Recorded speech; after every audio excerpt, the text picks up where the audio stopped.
How are we, boys and girls? Welcome to the Going Under podcast. I'm your host, Braam Hein, creating koala on all social media platforms, and here we will be deep diving. Mess that part up. On all things health and wellness related. Hopefully, things are going fantastic for you, personally in your life. Things in my life, finals right now, kind of wild. It's getting near the end though. Like only a few more projects, only like one more exam basically. That's online, so it shouldn't be too bad. But after tomorrow and Friday, hopefully should be nearly all done. Be good.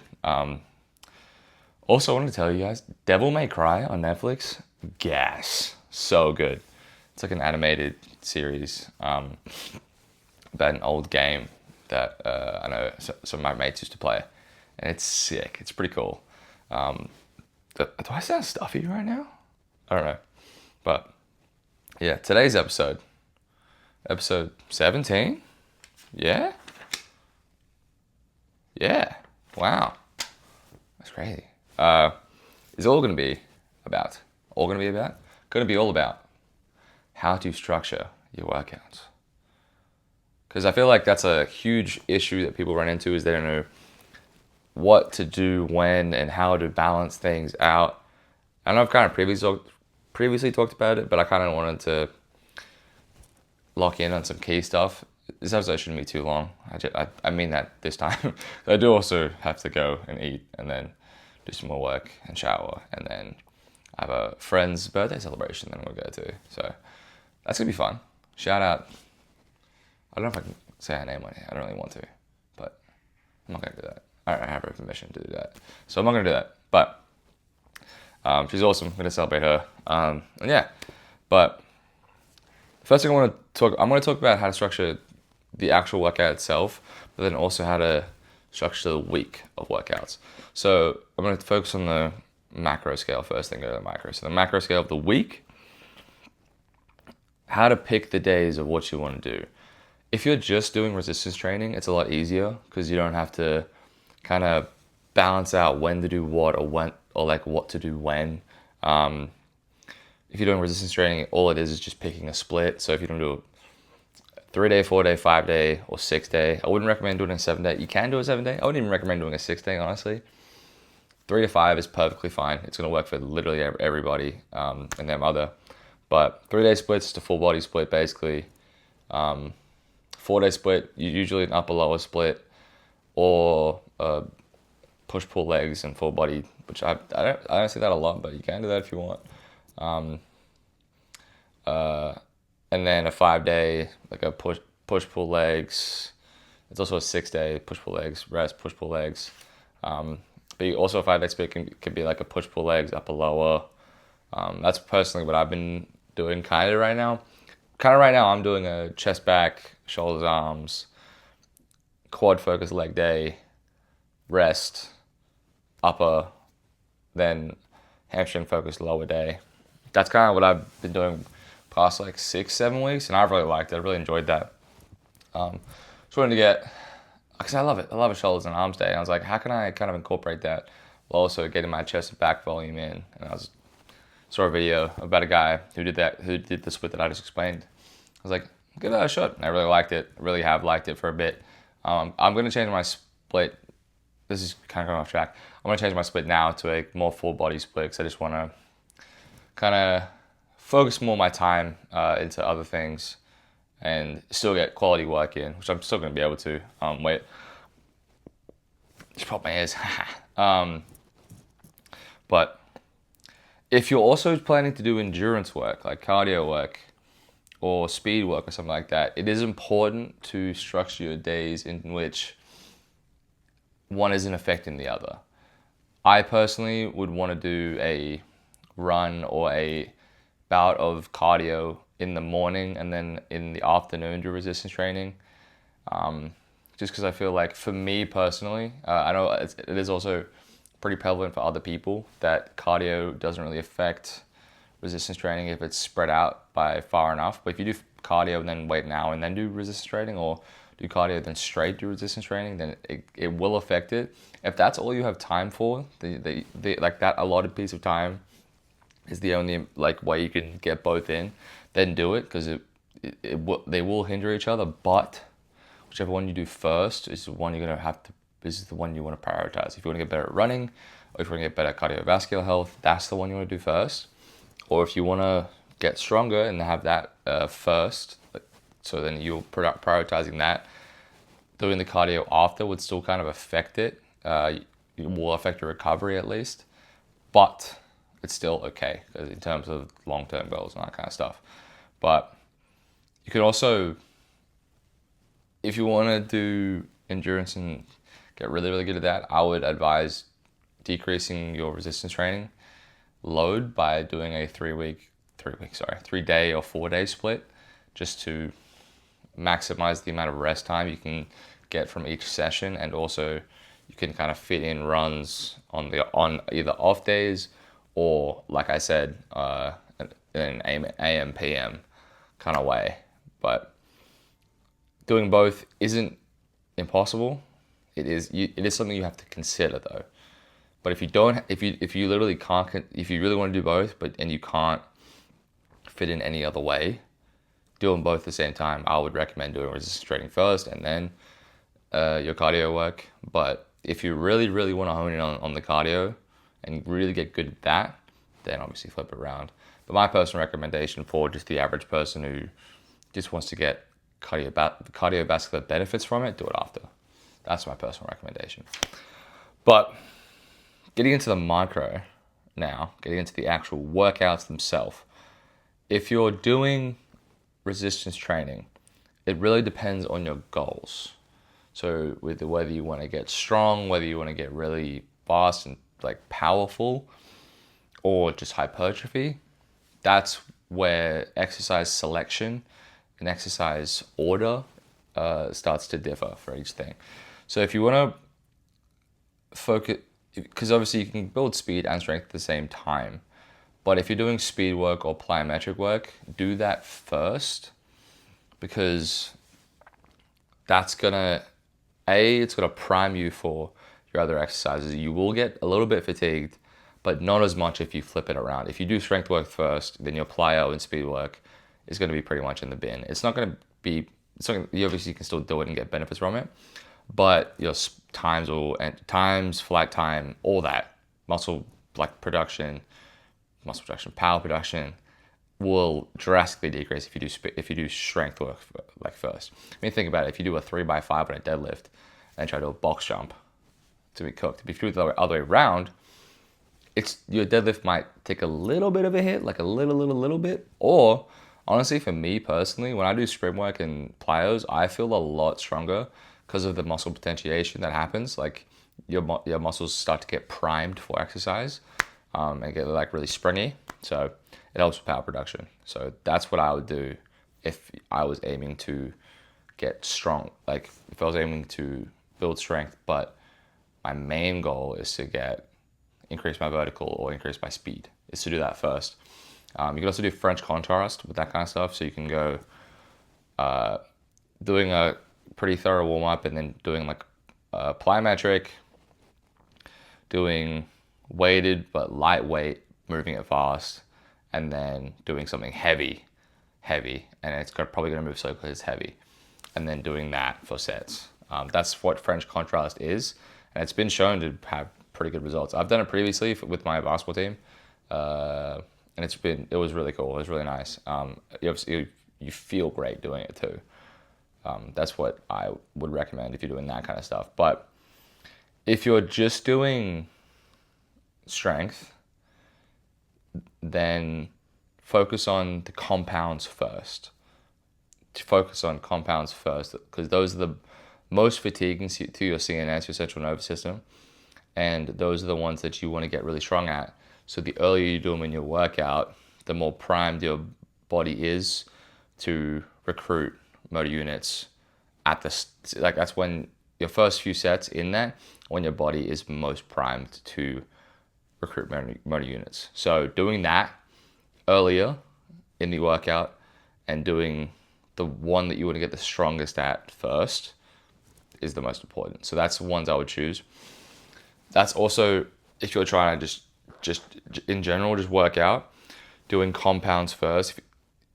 is the most important thing. Like doing large muscle group exercises first is key when you're doing exercise selection and exercise order, is putting them at the top, because those are the most fatiguing, but they're also the best for building strength and baseline strength.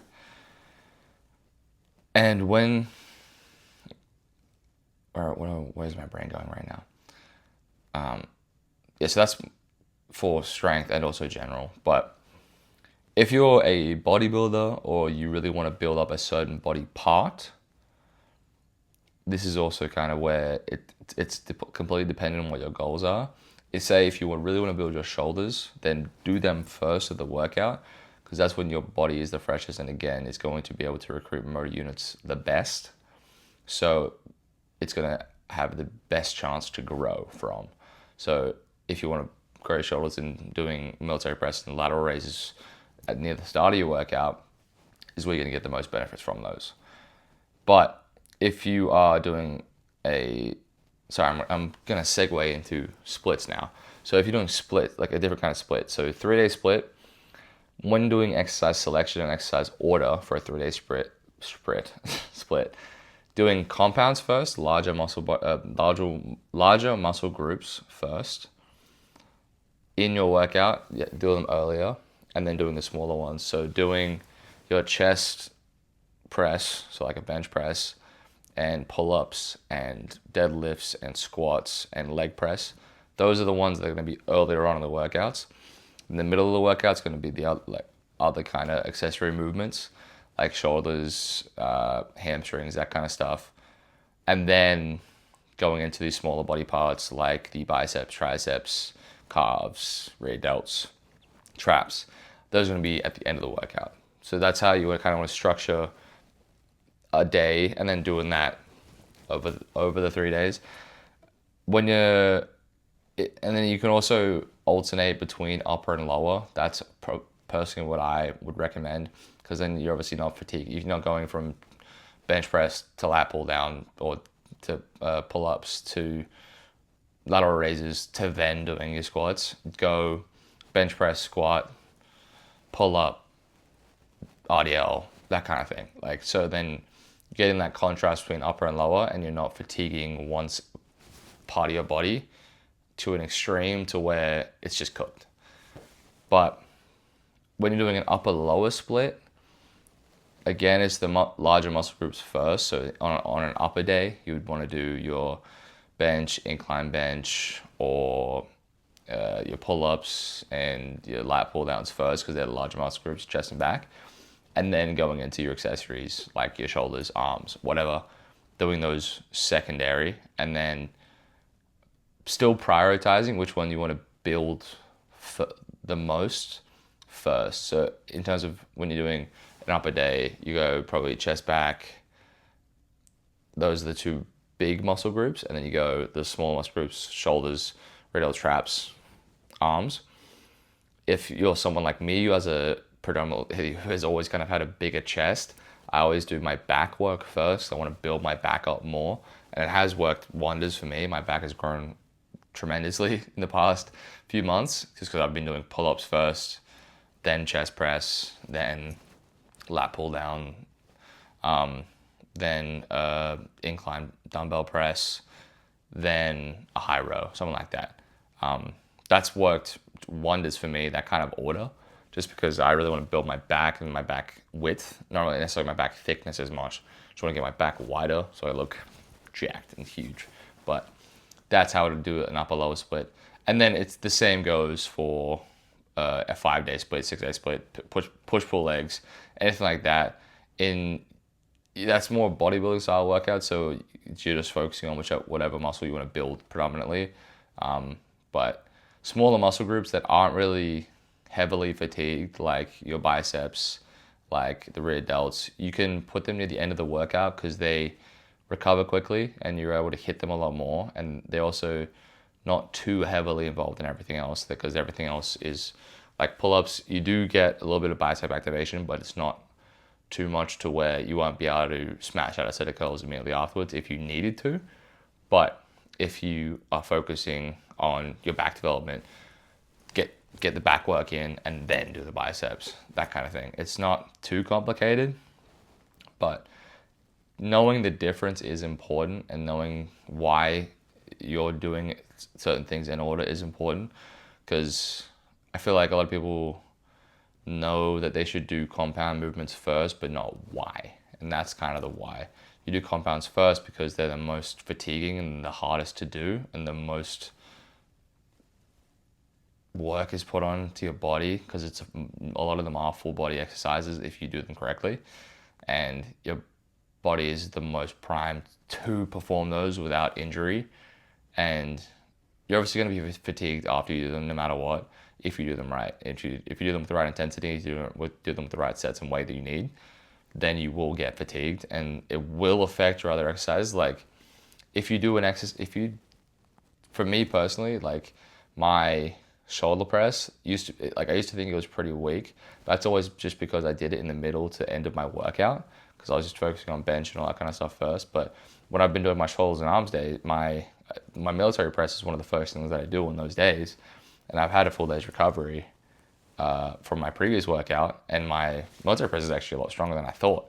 It's just I'd never done it fresh. So also, again, experimenting with that kind of stuff, experimenting with doing some exercise first. Sorry, I just scratched my ear. But experimenting with exercises, doing them first. Like me personally, I do my back work first because I want to build my back, but I feel like doing my back work has also kind of increased my bench press a little bit, just because my body's a little bit warm. It's not fully fatigued. It's just so my pull-ups have gotten a lot better, so they're not as fatiguing, and I'm able to do them and then kind of get that muscle potentiation from that, and then use that on my bench. And it's been good. I'm closing in on another PR for bench here soon, so hopefully that's gonna be good. Otherwise, it'll be problematic. But yeah, that's kind of the gist of how to structure a workout. I know I kind of sped through that. My brain's kind of going on like 1,000 miles an hour right now with schoolwork and everything, but that's all you really need to know. And it's not hard to kind of be like, okay, this exercise is usually harder, gonna do it first.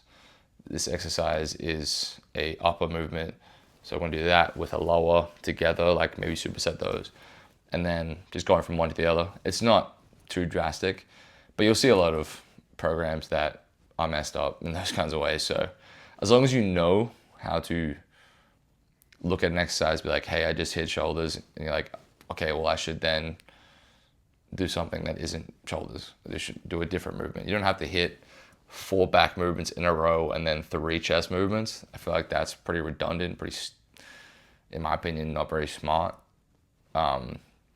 Flip-flopping between them is going to be the best for getting the most out of each muscle, because you're able to at least recover a little bit from one exercise and go to the next.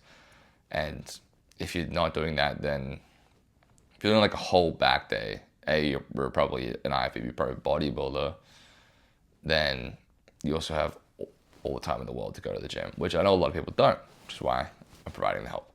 But that's it from me. I'm gonna go cook and then shower and do some more work for this party. So hopefully you're doing fantastic. I'm doing pretty good. I'm very happy with life right now, I think. Yeah, I am. But everything's going well. Hopefully everything with you is going well. And I appreciate the love and support regardless of everything, of anything that's going on. I can't see who's behind the screen, but I appreciate your support if you're watching. And hopefully you tune in next time for episode 18. It's going to be an interesting one. All right. I love you.